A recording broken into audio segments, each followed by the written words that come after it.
Festa. It's at Argyle Square, just off Lygon Street. There seem to be thousands of people here right now. You wouldn't know from this quiet little corner where we've got our studio, but it's all happening. Lots of food, entertainment, fun stuff happening in Carlton today. So as part of the Festa, Bread and Butter TV is broadcasting to get a little bit of a vibe about Italian culture and the future of Little Italy right here in Lygon Street. And with me now, it's my great pleasure to introduce James Liotta. Now, I just streamed them off, right? Comedian, actor. He said that he's not a stripper. No, I mean I can if the money is right. I can, but I prefer not to. He's also been the MC on the fabulous stage here in the Piazza for today's Italian Festa. Has that been fun? It has been a lot of fun. The crowd's really wonderful. They're warm, they're welcoming, and Italians and non-Italians like to have fun with the Italian culture. Well, that's me. That's it. I'm a Carlton resident. I'm an honorary Italian. You are? At least today I am, although I am terrible at pronouncing Italian names. I've been asking each of my guests to give them the best Italian pronunciation of your name. Mine's easy. It's James. Or as my mum says, James. James. The accent, yeah. And then the surname?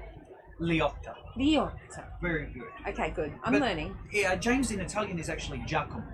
Oh, that's better. Giacomo, yeah. But I wasn't baptised Giacomo. Funnily enough, I was just baptised James. There you go. There you go. So, you're born and bred in Melbourne. Yes. Right? So, did your childhood include a lot of Lygon Street? It certainly did. Yeah, absolutely. In fact, the story behind becoming an MC for the Italian Festa in Lygon Street, it's sort of undergone different managements and variations. Started from very young when I used to come here with my parents, and it used to be a 2-day festival. And the street was completely blocked off. It's obviously changed over that time. It's like doof, doof, yeah, doof. yeah, Right? absolutely. The stage down there at the other end was the nightclub stage, you know. And I was only about 8 or 9 years old at the time, but I loved performing, and I was already getting into performance, and I wanted to be on that stage. And now for the last 16 years, I've been part of the festival, so it's a bit of a dream come true.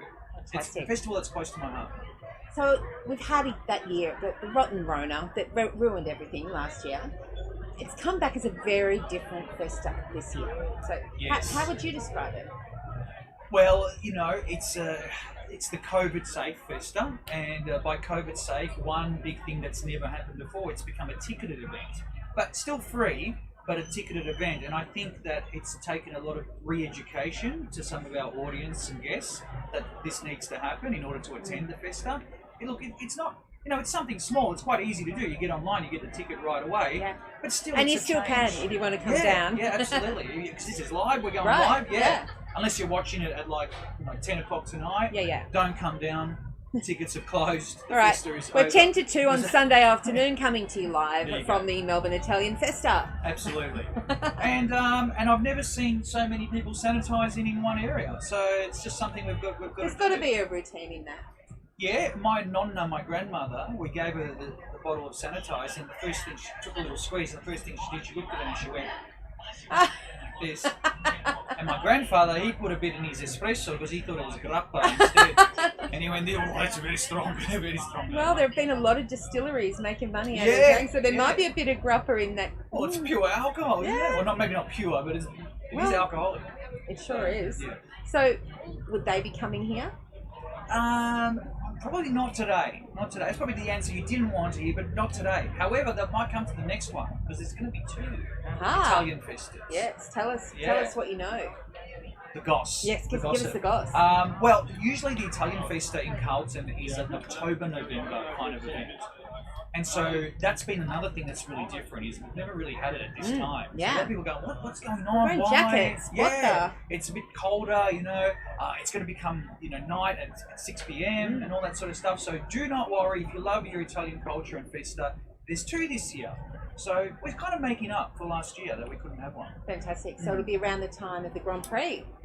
Yes, because that's been moved as well. Yeah. Fantastic. There you go. It's going to be a lot happening. So we've heard from lovely Melbourne Italians here who want to see more festivals around Lygon Street, but they think that's the key to bringing people back here. What do you think? I think it certainly helps. Absolutely.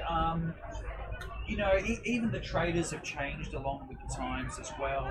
There is this common thing that Lygon Street used to be a little bit more Italian back in the 80s, early 90s. It sort of moved away a little bit from that. So I guess it's all about trying to bring that Italian culture back to the street. So how do you do that?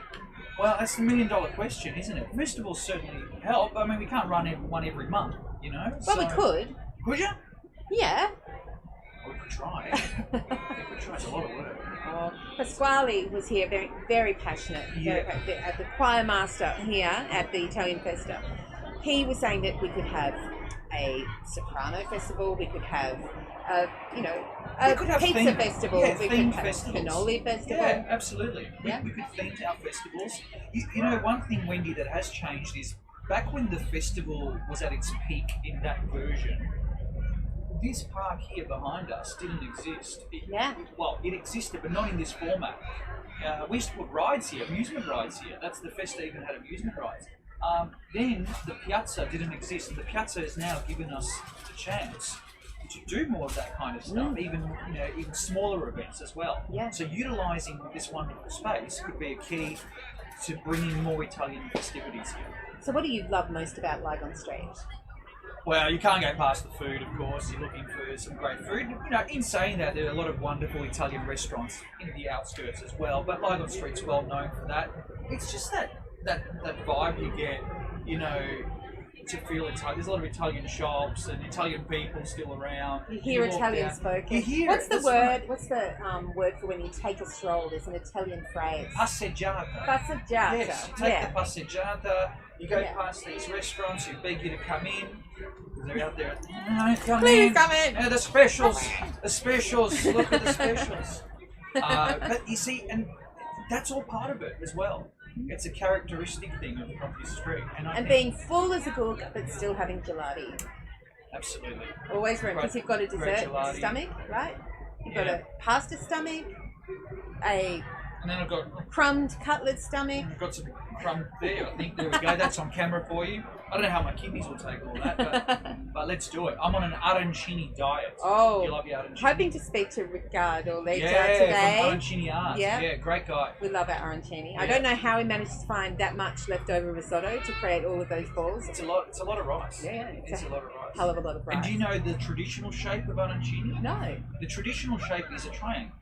Ah. Yeah. So the beautiful balls that he makes, they're sort of quick and easy if you had a festa. Yeah. But an arancini is traditionally needs to be a triangle shape.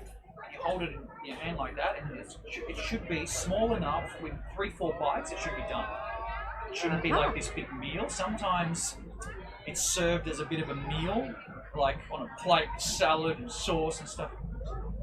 Not traditional. No, not traditional. It's just a quick snack. There you go. Well, we'll find out more about that when Riccardo from Arancini Art joins me a little bit later. It's been fun.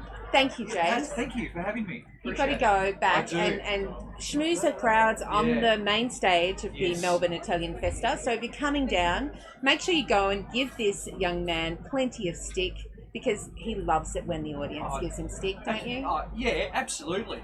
Absolutely. Make my job harder. Why not? Come. Give him stick. Bring on the hecklers. So, coming to you live from Melbourne Italian Festa, my name's Wendy Hargreaves.